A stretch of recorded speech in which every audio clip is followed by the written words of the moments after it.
To disable suggested accounts on TikTok is relatively straightforward and simple. All you have to do is open up TikTok, and once that goes ahead and loads into TikTok, you want to tap on your profile icon at the bottom right hand corner, and then you'll see 3 horizontal lines. Tap on those 3 horizontal lines and then tap onto settings and privacy. From here you want to scroll down until you find contacts and location. Tap onto contacts and location, and then the first thing that you want to do is you can see this option here that says sync contacts. You want to make sure that you disable sync contacts.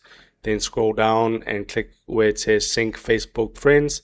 Make sure that sync Facebook friends is off, and then if this button is available to click on where it says remove previously synced Facebook contacts, you want to tap on that and remove previously synced contacts.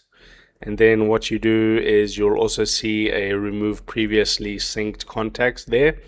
Tap onto that, and then what you want to do is you want to turn off contacts like that, and then turn off Facebook friends. And you also want to turn off people who open or send links to you. You want to toggle that down as well, and that should rectify the problem. If this helped you out, drop a like on the video and subscribe to my channel.